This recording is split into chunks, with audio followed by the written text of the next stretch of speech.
I was 18 years old when I got married. I belonged to a very conservative family, a Baloch family, where good daughters never say no to their parents. My father wanted me to get married, and all I said was, if that makes you happy, I'll say yes. And of course, it was never a happy marriage.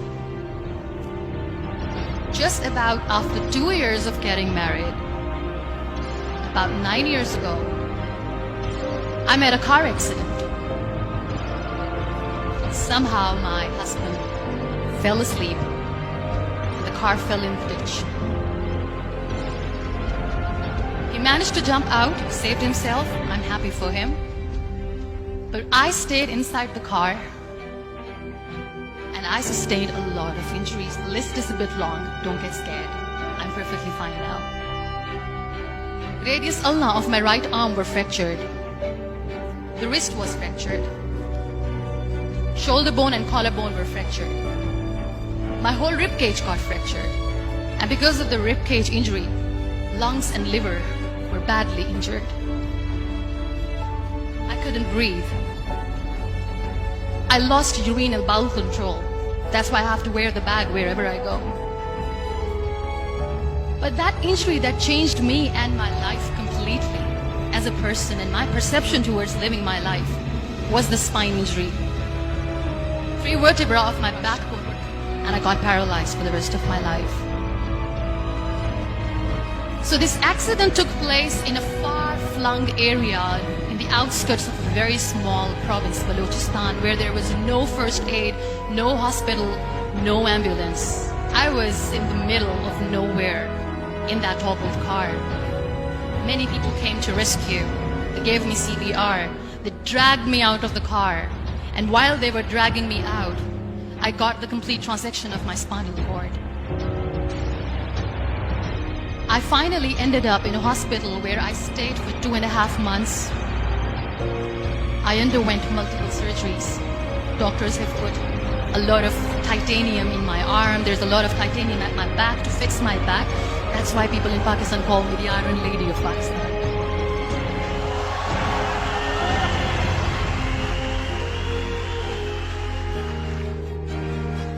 Those 2.5 months in the hospital were dreadful.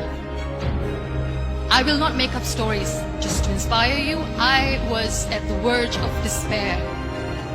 One day, doctor came to me and he said, well, I heard that you wanted to be an artist, but you ended up being a housewife. I have a bad news for you. You won't be able to paint again because your wrist and your arm are so deformed, you won't be able to hold a pen again.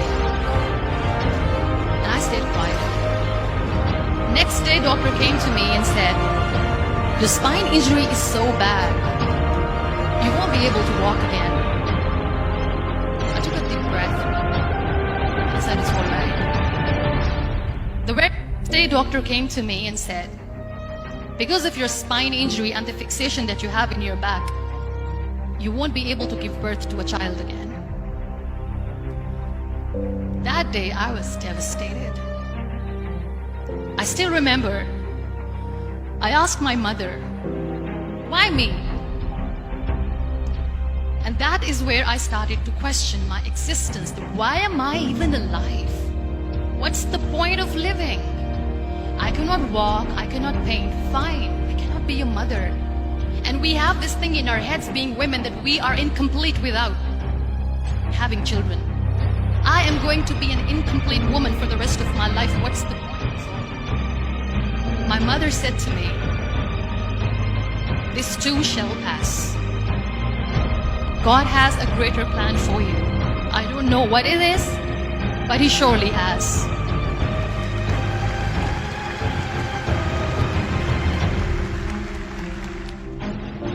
So what kept me going was, one day I asked my brothers, I know I have a deformed hand, but I'm tired of looking at these white walls in the hospital and wearing these white scrubs. I'm getting tired of this. I want to add more colors to my life. I want to do something. Bring me some colors. Bring me some small canvas. I want to paint. So the very first painting I made was on my deathbed, where I painted for the very first time. There were a lot of infections in my body, a lot of allergies. So doctors wanted me to lie down on the bed straight for not 6 months, not 1 year, for 2 years. I was bedridden, confined in that one room, looking outside the window, listening to the birds chirping, and thinking maybe there will be a time when we'll be going out with the family and enjoying the nature. That was the time where I realized how lucky people are, but they don't realize. And you know how it all began? That day I decided that I'm going to fight my fears. We all have fears. Fear of unknown, fear of known, fear of losing people, fear of losing health, money.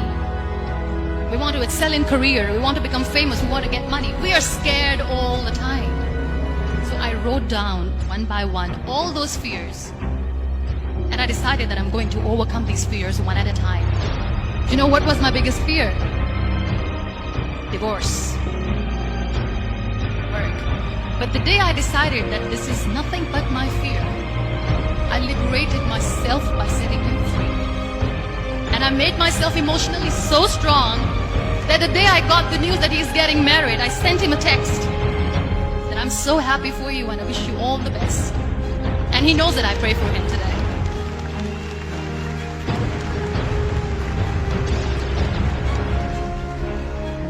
My biggest fear, number 2, was I won't be able to be a mother again. And that was quite scary for me. But then I realized there are so many children in the world, all they want is acceptance. So there is no point of crying, just go and adopt one. And that's what I did.